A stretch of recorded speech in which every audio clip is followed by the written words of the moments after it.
Nine, nine, nine, nine, nine, nine, nine. Nine, nine, nine, nine, nine, nine. Kitty, nine, nine, nine, nine, nine, nine. Hi, nine, nine, nine, nine, nine, nine. Hi, nine, nine, nine, nine. Kitty, nine, nine, nine, nine, nine, nine. Hi, nine, nine, nine, nine, nine, nine. Hi, nine, nine, nine, nine, nine. Shalom, shalom, friends. Thank you so much for being here. That melody was Yehi Shalom. May there be peace in our palaces, in our fortresses, and within us and around us. Today, we have a very intense session. A very intense session. I guess all the philosophers are intense, but this is getting closer to home for us on political issues with Hannah Arendt of the 20th century. Let's start with a poll question. Should Eichmann have been killed? So Eichmann was one of the top Nazis. Under his command, killed many, many people. And as you know, he was the only time that Israel's ever used the death penalty was with Eichmann in the famous Eichmann trials. And Hannah Arendt had a lot to say about it, as we'll see.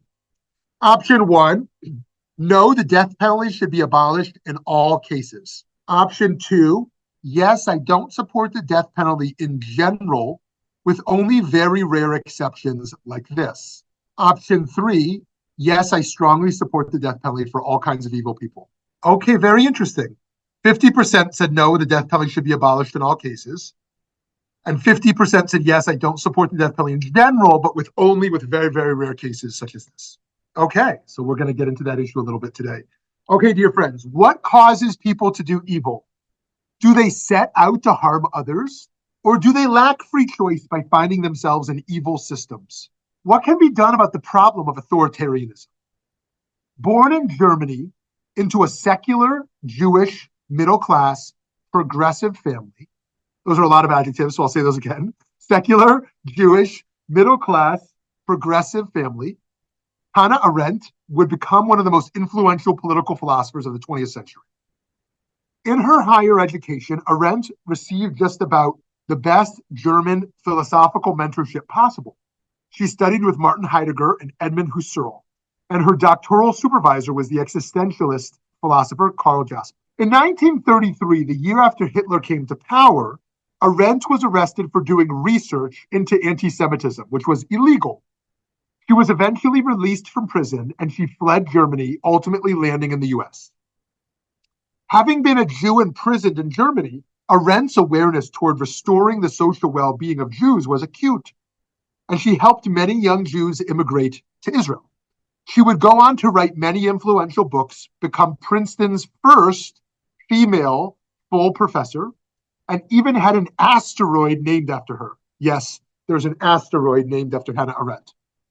Arendt engaged different philosophical questions, but she most notably addressed issues of power and evil by looking at the dynamics of authority and democracy. She famously covered the trial of Holocaust mastermind Adolf Eichmann as a journalist. And in doing so, she popularized the concept and phrase of the banality of evil. But before that, in her 1951 work, The Origins of Totalitarianism, Arendt examined the emergence of communism and Nazism. Controversially, she saw them as having a number of similarities. Even though many have a tendency to distinguish between these ideologies, Arendt was interested in totalitarianism in all of its manifestations. Right? A lot of communists were against totalitarianism and didn't see the totalitarian tendencies within communism itself. And so you could be a commie, or you could be a conservative. It isn't really so charitable to conservatives, but conservative totalitarian, as a far left totalitarian or far right totalitarian. She was critical of both, you could say. The major point she made was that World War I and the Great Depression created an atmosphere of uncertainty and political instability in many European nation states. People wanted a clear path forward given all the uncertainty and all the chaos, and they were welcoming to demagogues and authoritarians who claimed to offer a clear path to prosperity. Their pursuit of raw power ultimately led to undermining the basics of democracy and transforming existing social structures to maximize social control. Right? Whether you wanted a commie totalitarian or the opposite extreme. In 1958, Arendt published The Human Condition, in which she critiqued Western philosophy and modern capitalist middle-class life by suggesting that we've lost our connection to labor and worldly experiences, trapping ourselves in the abstractions of the mind. By the way, this might sound a little bit like Levinas, what we were talking about, who saw the Holocaust as emerging from a culture in which abstract thought removed Germany from a focus on human dignity, which we talked about just recently. But and this might sound Marxist, this return to this focus on labor, but she's not a Marxist.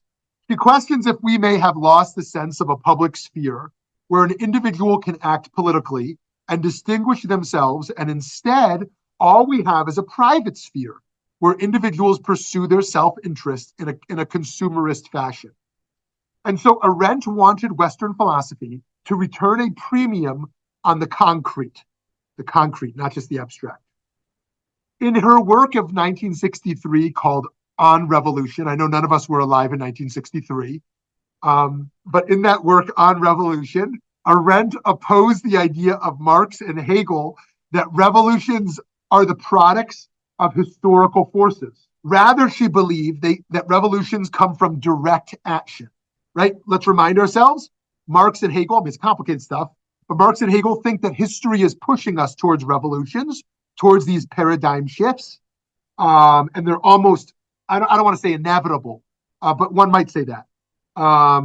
But here, Arendt is talking about direct action, right? It's not inevitable. It's not historical, right? It's happening from human leadership. Furthermore, she saw a major distinction between the French and American revolutions. The American Revolution was to be admired because it never gave up on pursuing the fundamental principle of freedom and eventually enshrined it into the Constitution. I mean, that's complicated stuff also because of the inequalities in American history. However, the French Revolution eventually turned against its own principles and drifted into terror and Napoleon's dictatorship. By the way, I have not seen the movie, but if any of you have seen the movie Napoleon that's out now, that I hear is very violent, very sexual, very intense, but also valuable to historians. We'd love to hear your movie review in the chat over here. Or maybe you want to go with me one day and we'll see it together. Steve, I know you're going to invite me after this. And if you do, I'll say yes. However, the French Revolution eventually turned against its own principles and drifted into terror and Napoleon's dictatorship, as I said. For Arendt, human initiation, right, so just step back. So she admires the American Revolution because it stayed true to its principles, by and large, and on a steady process of progress from there towards equality for women, people of color, etc. Well, and the French Revolution eventually gets there as well, but they had this kind of pit stop with Napoleon, which it has a complicated legacy, of course. Relationship to the Jews is more charitable in some ways, but relationship to other groups and, his, reign of terror. In any case, this is not Napoleon. And for Arendt, human initiation and brilliance can bring about great change in the world. But without a grounding in morality and remaining committed to it, they can also cause harm. Right? Progress is not just about brilliant people leading, it's about moral leadership. We can see this as a point of tension with her later claim that Eichmann was part of an evil machine. Are problems caused by people or by systems? Right? Are we attacking evil systems in the world or evil people? Right now, is the problem the system of Hamas or the system of Islamic terrorism, or is the problem specific people who are upholding that? So too, was the problem Nazism and the Nazi system, or unique individuals that were choosing to kind of maintain the system? What is freedom in the thought of Arendt? We will see. Are we just cogs in a system, or are we free to change things within systems? Her work that might hit closest to home for us as Jews, though, is Eichmann in Jerusalem, a report on the banality of evil. As a reporter for The New Yorker, I love and hate the New Yorker. One, because I don't have the patience to read like 20-page articles, and and two, because and I like it because they're very thought provoking. But it's been a while since I read the New Yorker. Anyways, as a reporter for the New Yorker, Arendt covered the trial that marked the first and only time the state of Israel has put someone to death. What made her perspective unusual was that she believed Eichmann, a key perpetrator of the Holocaust, to be a cog in an evil system rather than simply an evil person himself. Here's what Arendt wrote. The trouble with Eichmann was precisely that so many were like him, and that the many were neither perverted nor sadistic, that they are, and still are, terribly and terrifyingly normal. From the viewpoint of our legal institutions and of our moral standards of judgment, this normality was much more terrifying than all the atrocities put together, right? These were not just like psychos that were just all Nazi officers. These were people who went home at night and had dinner with their families and put their children to bed with bedtime stories. You know, and there was a normality to the people who were Nazis. And so she's looking more at the system than the people, right? It's the terror of the normality of the Nazi system, which is so terrifying. If it was just psychopaths, we understand that there's sociopaths, psychopaths who do crazy things, and that we have to lock them away, right, to protect society. But when a whole system emerges and people appear to be normal in other parts of their life, but are not just complicit, actively participating, it's all the more startling. By Arendt's account, Eichmann was a totally normal person one might run into in a street or in a restaurant. Seeing this ordinary-looking man held in a glass witness box during the trial made it seem to her that anyone, if put in the wrong situation, could be made into a monster, that they could end up just following orders from above. Right? When I say he's ordinary looking, right? Think of the stereotypical person who, it's not fair to people who choose to look this way, but who we might think of as, beyond kind of the norms of society. Someone who's got tattoos all over their face, has, dozens of body piercings or face piercings, someone who has a mohawk or purple colored hair, right? Nothing against those things, but those are things that are countercultural. They're things that people associate with, somebody who is outside of this kind of the social norms. When someone has eyeglasses and kind of a normal type of haircut or whatever the case is, clean shaven, right? So again, those aren't fair stereotypes, but you looked at this person in a suit and tie and these eyeglasses and the way he spoke, wow, this guy seems terrifyingly normal, right? He doesn't yell. And actually, it's been a while since I heard the recordings. I don't know if he yells, but I don't recall that. According to Thomas White, in the work, What Did Hannah Arendt Really Mean by the Banality of Evil? Here's what he writes. Arendt found Eichmann an ordinary, rather bland bureaucrat who, in her words, was neither perverted nor sadistic, but terrifyingly normal. He acted without any motive other than to diligently advance his career in the Nazi bureaucracy. Eichmann was not an amoral monster, she concluded in her study of the case Eichmann in Jerusalem. Instead, he performed evil deeds without evil intentions, a fact connected to his thoughtlessness, a disengagement from the reality of his evil acts. Eichmann, quote, never realized what he was doing due to an inability to think from the standpoint of somebody else. Lacking this particular cognitive ability, he committed crimes under circumstances that made it well nigh impossible for him to know or to feel that he was doing wrong. This idea of Arendt would be challenged in 2011 by the German philosopher Bettina Stangner in her book Eichmann Before Jerusalem. Stangner strongly refuted Arendt's ideas that Eichmann was a powerless part of a system, arguing instead that he was a vicious anti-Semite, took immense pride in the fact that he murdered so many Jews. Another critique came from the Jewish scholar of mysticism, Gershom Shalom, who held that Arendt, in her reporting on Eichmann, was overly harsh in her judgment of Jews during the Holocaust. Elements of her analysis gave the impression that those forced to serve on Jewish councils set up by the Nazis were no better than collaborators, and that Jews could have done more to resist Nazi oppression. Shalom claimed that such assertions could only be made by one not sufficiently grounded in the suffering of the Jewish people, and it did not reflect the love of the Jewish people. Shalom wrote to Arendt in a letter, "I don't picture Eichmann as he marched around in his SS uniform and relished how everyone shivered in fear before him, as the banal gentleman you now want to persuade us he was, ironically or not." In the thought of Arendt, people generally don't do wrong because they find joy in it or want to do evil. Rather, they lose the ability to think critically and become victim of oppressive political systems that capitalize on those weaknesses to make them do unthinkable things.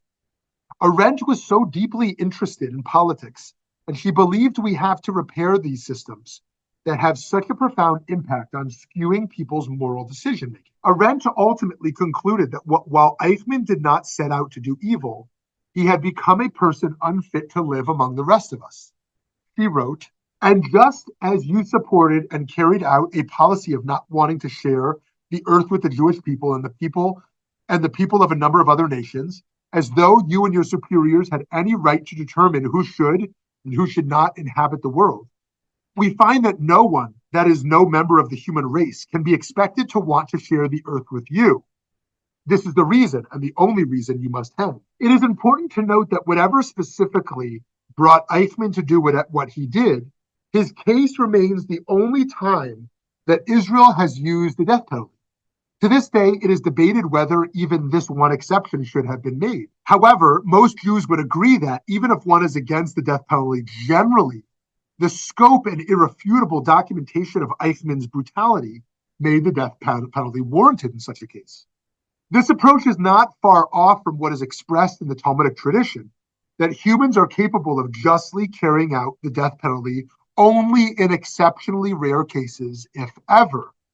Here's what we learn from the Mishnah over here in Makot. A Sanhedrin, meaning a Jewish court, that executes a transgressor once in 7 years is characterized as a destructive tribunal. Since the Sanhedrin would subject the testimony to exacting scrutiny, it was extremely rare for a defendant to be executed. Rabbi Elazar ben Azariah says, this categorization applies to a Sanhedrin that executes a transgressor once in 70 years, not 7, but 70. If you kill 1 in 70, you're a destructive tribunal. Rabbi Tarfon and Rabbi Akiva say, if we had been members of the Sanhedrin, we would have concluded trials in a manner whereby no person would have been executed. Rabbi Shimon ben Gamliel says, in adopting that approach, they too would increase the number of murderers among the Jewish people. The death penalty would lose its deterrent value, as all potential murderers would know that no one is ever executed.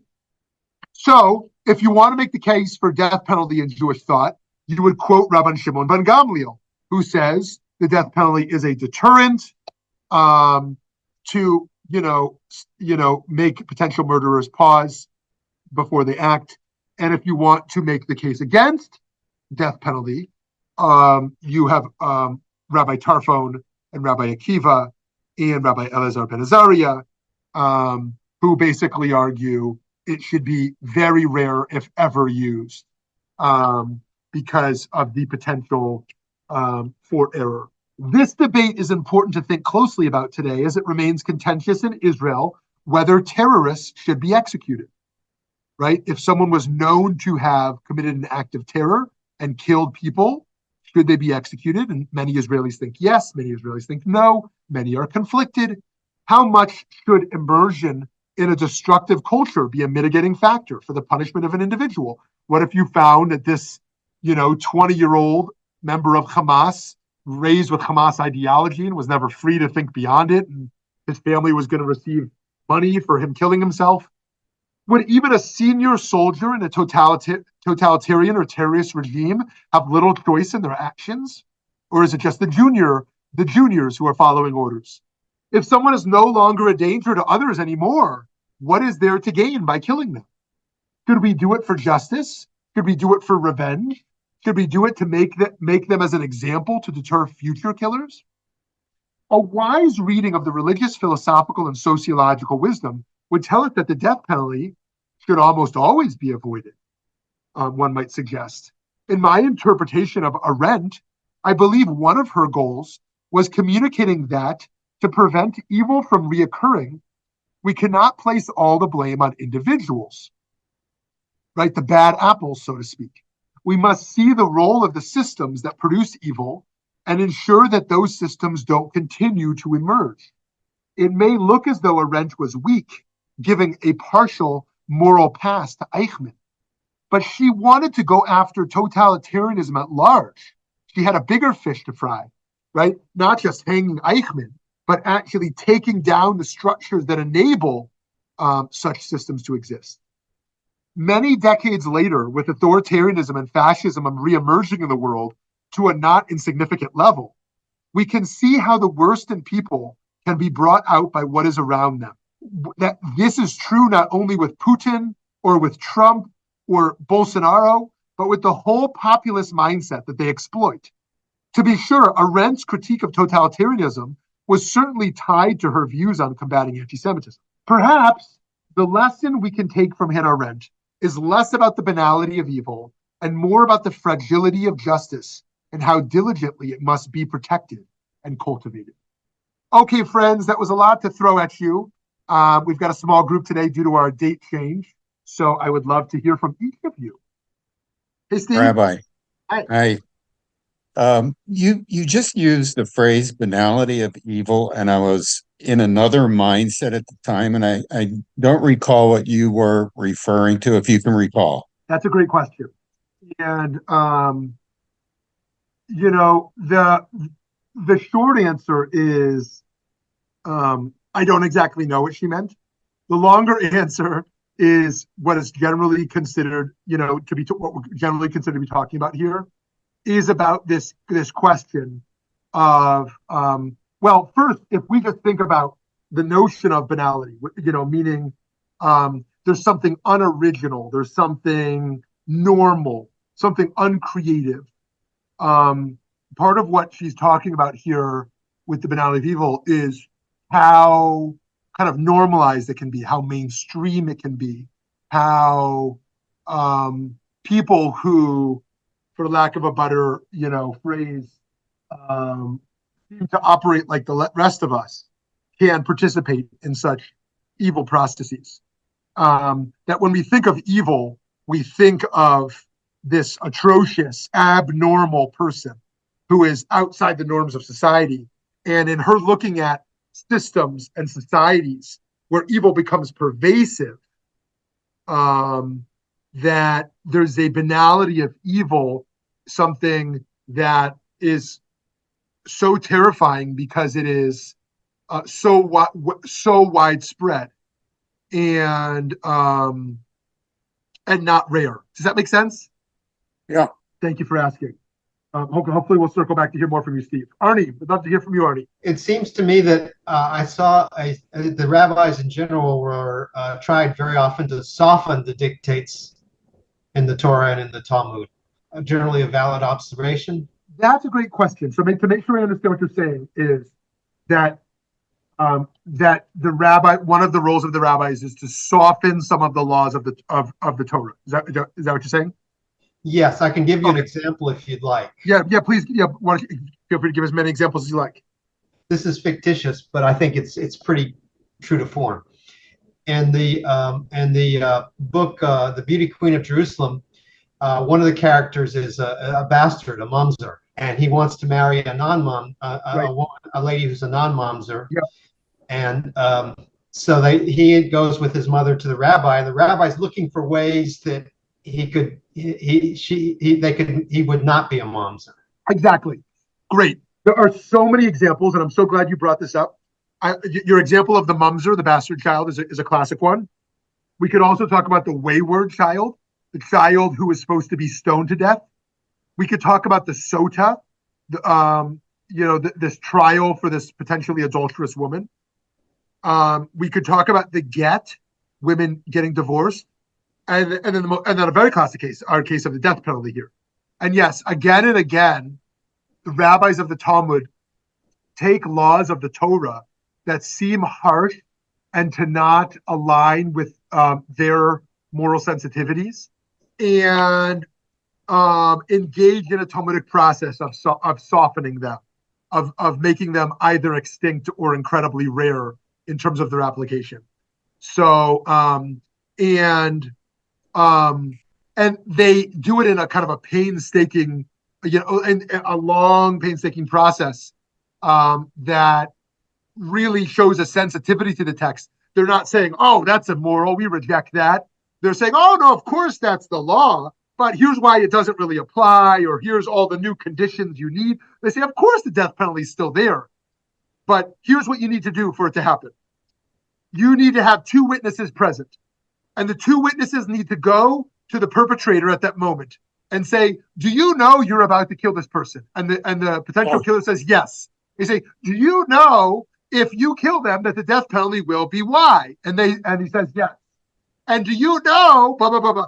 And something that would basically never work, where it becomes concretized in law, that the person's intentions are clear and that they know what they're doing and it's not a passion crime or ignorant or the like. And so, yes. And one of the fascinating things about Judaism, I think, is exactly this point you brought up, Arnie. Its commitment to an evolving tradition that continue. Some would object to the word evolving, but a tradition that is sensitive to continuity, but one that continues to be engaged with the moral sensitivities of our day. So, Arnie, back to you. Yeah, no, that was my whole point. Oh, great. Thank you. Wonderful. Yeah. So, yeah, I mean, lawyers interpreting secular law is a much less dynamic process and much less rich and much more kind of authoritative in a sense. But yes, there is something similar there that's going on. Of course, kind of in liberal judicial thought versus conservative judicial thought, there's different approaches to this, and how we think about precedent and how we think about original intent and the like. But yeah, there certainly are similars. Those who engage in comparative law between Jewish law and American law, really love looking at those similarities and differences. Okay, who wants to hop in here? What do you think around the sources of evil, the death penalty, totalitarianism, lots of rich topics. Hi, Eddie. Hi, Rabbi. Where does tshuva lie in the process of providing kind of a rabbinical counsel on what is to happen? Great. So in regards to death penalty? Correct. So the death penalty completely eliminates the ability of tshuva, right? Right. So, yeah. So I think that I think those who support the death penalty would be divided on this point. There are those that would say, I don't care who this person is in prison now, 30 years later, and the fact that they appear to be a saint and regret what they did. The fact is they, killed and raped 30 children, and that's just atrocious, and they need to be killed. And another type would say, like, wow, that was really atrocious, but we're really dealing with a very different person now, and that ought to be considered. And the person we want to put to death is the one who shows no remorse, is someone who really is irredeemable. And then getting into the camp of those who oppose the death penalty, I think it would be precisely the point that Eddie's bringing up. It's the Jewish theology that every person is capable of teshuvah. Everyone is capable of changing their life, is capable of rethinking their ways. No one is irredeemable. That is a strong case that those who want to abolish the death penalty might make. That yes, give someone a life of imprisonment, right? Perhaps, but allow them to engage in a process of teshuvah. In fact, Jewish law prohibits putting a barrier towards someone else's teshuvah. one of the problems with incarceration is that one of the notions Maimonides teaches us of what you need to be able to engage teshuvah is to be back in the same situation. How do you know someone is a Baal teshuvah, someone has really mastered repentance? They appear in the same situation where they did wrong last time, and this time they choose differently. In incarceration, you can't really choose that. Now, someone might say, well, I don't care. Like, this person has no right to be around children anymore, having molested children. Someone else might say, right, they can only really engage in teshuvah if they are put back in situations where they can choose otherwise. And so, yeah. Any other follow-up on that, Eddie? Or Yeah, I had another follow-up question. yeah, great. What are your thoughts on collective? So like I'm thinking about like soldiers, and we were talking about Nazis at that point. What are your thoughts on Nazis who were killed, who were just saying, well, I'm just following orders, or people that are forced to do awful things that were saying, well, I'm just, following orders, that my life I would have been killed if I were to arise in opposition. And I'm also thinking about like current times where we have terrorists that are forced to be suicide bombers or forced to commit atrocious acts. Then when facing a death penalty or similar thoughts of punishment are fall in line to the thought of, well, I'm just following orders. Great question, Eddie. So let me share my thought, and then I'd love to hear, how you think of it potentially differently, Eddie, or anyone else. The way I would think of just warfare is that to the extent that that soldier poses a risk to you during the warfare, you kill that soldier. To the extent that soldier is surrendering or is posing no threat with their hands up or the like, you do not kill them. But you imprison them. And so I think the same would apply, to Hamas today as with a Nazi soldier. That if a member of Hamas is shooting at an IDF soldier in warfare, then you shoot back. And if they are putting down their gun and waving a white flag or approaching hands down, that you do not shoot them. So Eddie, what do you think of that? I agree with you. Do you then think that there is a process of redemption towards people who have committed atrocious acts? So like one of those people who was in prison for that. Yeah. I mean, I think that one of the mitigating factors ought to be, meaning one of the factors that the judge ought to consider in the case is the culture a person emerged from, right? Just like a public defender would argue for a lesser sentence for the 19-year-old person who was convicted of rape after showing that child was himself raped at age 8 or something, or that child was himself abused in some other way, showing that history of that child's abuse will work to get them a lower sentence. So too, showing that someone grew up with an atrocious Hamas ideology or a Nazi ideology and had no exposure to any other thinking, and now thinks of the world differently, and now wants peace, not war, or terror. I think that ought to be considered in how that person's fate is viewed. Yeah, awesome. Thanks for weighing in on that. Okay, just before we go to Aglaia, Arnie, I want to know if that's a fake background or if that's a real room in your house, because I'm so intrigued. I know that Aglaia is not next to the Van Gogh, whatever museum that Van Gogh is in right now, Starry Night. But Arnie, I'm curious about yours. It's virtual. It's virtual. Okay. I was going to say, I'm sure you have a great art taste, but that is a fascinating house or office. Okay, Aglaia, over to you. All right. So I'm just going to pull this up, though. Like, just going back to Eddie and Teshuvah and everything. Just pulling this one out. It's one of my, particular interesting points and everything, though. But okay, so as she wrote in The Human Condition, without being forgiven, released from the consequences of what we have done, our capacity to act would, as it were, be confined to one single deed from which we would never recover. We would remain the victims of its consequences forever.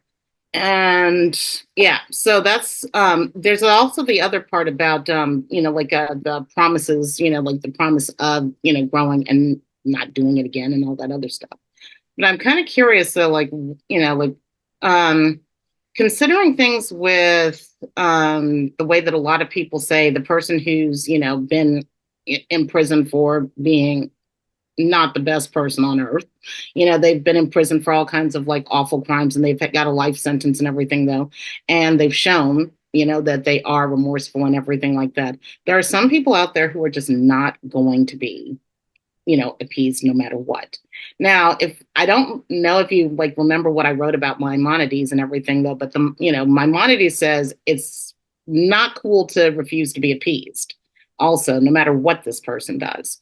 So, and I could go into like all kinds of other little like, sketch little issues, like for instance, so like, is the American Revolution really all that? Not really. It's okay though. But, and the French Revolution was a big, well, I'm not going to say what I want to say, but anyway, though, you don't want to hear that word.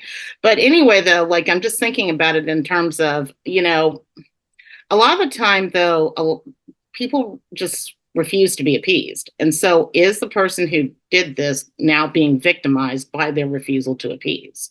And if so, I don't know. I'm kind of confused. Are they also part of an evil system that basically says, okay, then you hold against people everything that they do, like the one single deed, there's, okay, stop. It's hold that deed against them so that they're continuously victimized by their wrongdoing. Okay, I need to shut up because I almost said it. Okay. Great. Awesome. Thank you. Yeah. So I'd love to hear other people's thoughts on this as well. It's such a fascinating point, Aglaia, around, and I would distinguish between kind of the most direct victim and, other layers removed of proximity. It feels like it's not for me to say, I think, that the victim of something atrocious, needs to be ready to appease, even though that's the moral ideal. I can understand why some people could never get there if somebody killed their child or something like that, or someone, made it so they can never walk again or whatever the case is. And it's almost like morally heroic for a victim of the most intense crimes to appease, or to forgive, let's say, or want relationship, rather than something that I think can be easily morally expected. But when you're talking about the collective, that's a different conversation that I think we should strive for. I think and I'd be curious to hear your thoughts and others' thoughts on kind of one that comes to mind is just post South African apartheid and the truth and reconciliation process of, there was a lot of rage of what could, or alternative ways society could have been structured, but the attempt through Mandela's leadership to really appease, and try to heal a society of perpetrators and victims. I'm curious, Aglaia, what you think about that case or similar ones, if others want to weigh in too. Yeah. All right. Does anyone? Okay. I'm not sure if this is a spoiler. Okay, you go first. Yeah, you go first. Spoiler alert, though. But Jacques Derrida and his paradox and everything, though, like there's only forgiveness where there's the unforgivable. And what he's talking about are these, like collective, horrific things. Now, I actually put poor undergrads through writing papers about that particular paradox and everything in their classes. But, for a while I was getting good stuff. And then after that, though, they started hating me for it. But anyway, though, but I mean, the idea, though, that I'm kind of wondering, though, is that do we actually, all right, like just throwing this out there, I'm a historian, and in history classes, we don't talk about collective forgiveness. It's like something that almost nobody does. And so I have kids come into my classes, they've never even thought about it. So as a society, though, I'm kind of not surprised that people kind of have this thing like, oh yeah, you said you were sorry, but that kind of thing. It doesn't surprise me because honestly, though, we don't talk about it with kids. We don't talk about it, period. And it's kind of like the squeamishness about even the subject. I mean, but I don't know. I mean, so does it surprise me that the US has this like thing about death penalty also? As long as you actually are willing to like basically write someone as off as like this horrible person forever because of their screw ups and everything, no matter what they do. Well, doesn't surprise you that we have all of these issues with, well, we cling to the death penalty a little more than a lot of people actually are, not just, people in the United States, but people worldwide are exactly too happy with us. So, yeah, thank you. Thanks, Aglaia. Yeah, I think that's very interesting. And I think that indeed there's major segments of American culture that further this idea that we're not complicit in systems that produce evil. Essentially, there's just these unique evil individuals. And if we just stop those evil individuals, then that, will, make us all safe. But when you look at the more complicated dynamics and you take a collective forgiveness approach, we see there could be an alternative path. And that's really complicated. You're right. Historically, there's not much to point to, at least not that I know. But, what a remarkable thing to look at when cultures do move beyond. Meaning, I think that very few Americans have a visceral hate towards Japanese people or towards Vietnamese people in a way that you think might still be here because of the Vietnam War or World War II, or people who hate Germans. I don't think many Americans just hate Germans because of the 1940s. Right now, that's different because it's very different in the 50s or in the 60s, 70s to forgive, and then a few generations removed. Right now, when there's still a relationship, like how Black Americans and white Americans relate to each other, when there's still a complicated layers to that reality today, is a different thing. But when Germans are over there and Vietnam's over, there's a distance, or even Israeli-German relations. I mean, things evolve, and that's not necessarily about forgiveness as much as kind of generational shifts. But it is kind of fascinating to think about. Hey, Steve. Hi. This is just an experience I had. It is not a profound insight. When I was working and had to write reports in the stock market, I naively titled one Asian stock market.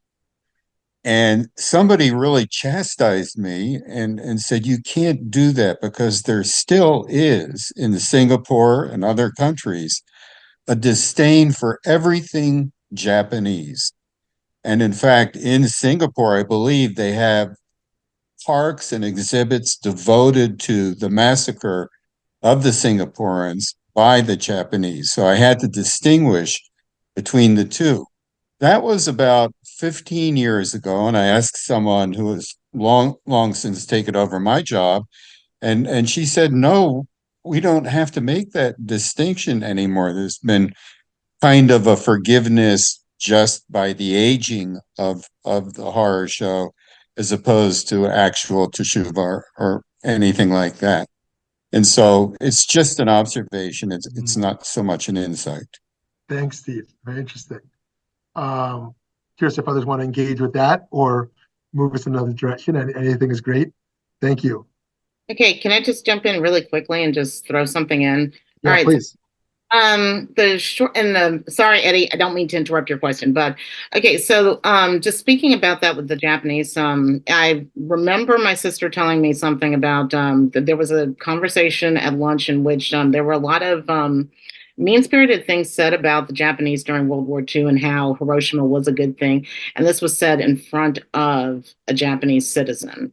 And so this was there was tension there about that. So, but on the other hand, the Japanese guy ended up saying that, well, the history is written by the winners. So I'm not exactly sure there's that. Has there been full? I don't know. Yeah. Right. Yeah. Very interesting. Yes. Hi, Rabbi. I posted on the chat. What are your thoughts on nature versus nurture on thinking about evil? Oh, okay, great. Yes. Now I see what you're asking. Yes. So I'd love to hear other folks in this as well. I'm very much in the camp that believes that nature and nurture are always in dynamic play with each other. You can't just choose one.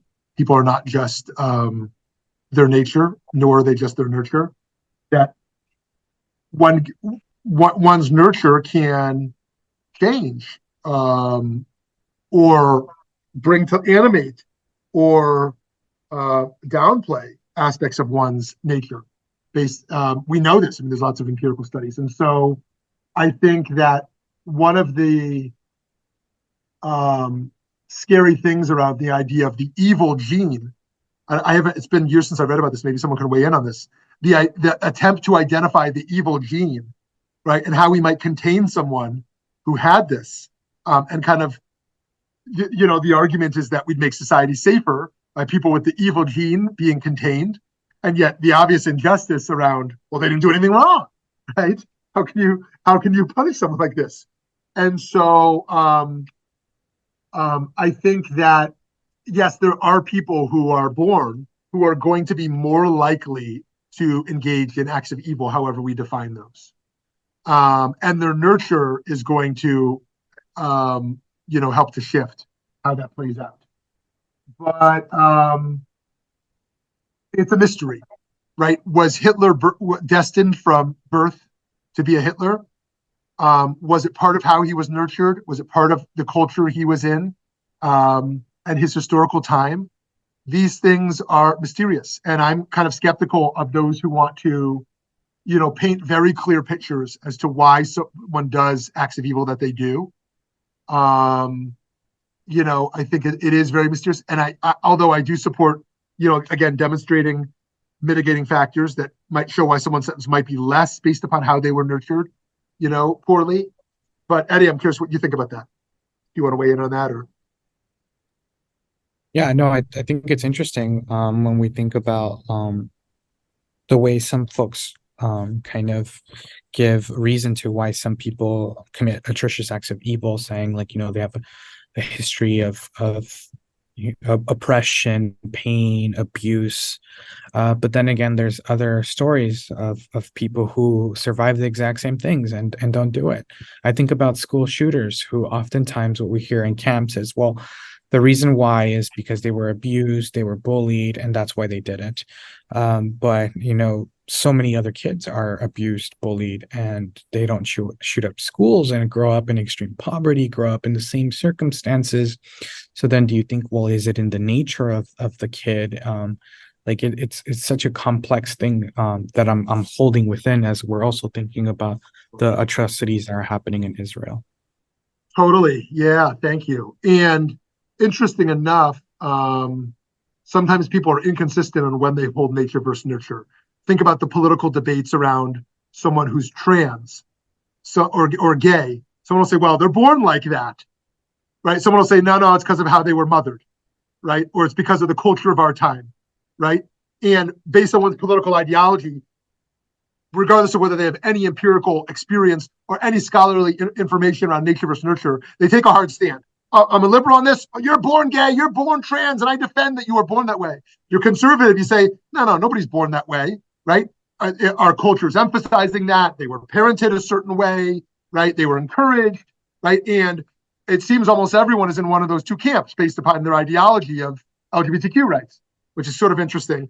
And then it also turns out that on crimes, when people don't like someone, they're much more willing to think they were free, right? I hate Donald Trump, and he's just an evil person. He chooses it. No one's gonna be like, oh, he was parented poorly. Poor Donald. Like, he would just be such a nicer person if he had nicer friends and parents. I hate him, so he's evil, right? Someone else says, oh, well, this person is my race or my ethnicity or my religious group, and they committed a crime. Well, they should get a lesser penalty because they weren't treated well as a kid. We should defend them. And so people are very inconsistent, I think, in terms of who they want to defend and claim something as a nature versus nurture case.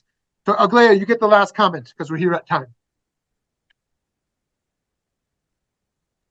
Okay, so instead of talking about Dante, I'm just going to take it to the Marvel universe, actually. So I just remember reading the different times when Magneto is actually thinking about, the character Magneto is thinking about whether or not he'd go back in time and kill Hitler when he was a baby, basically. Right. When when Magneto is more, on the good side, that's when he says no. When he's on the, dark side of whatever, that's when he says yes. And so I know that. Okay. Yeah.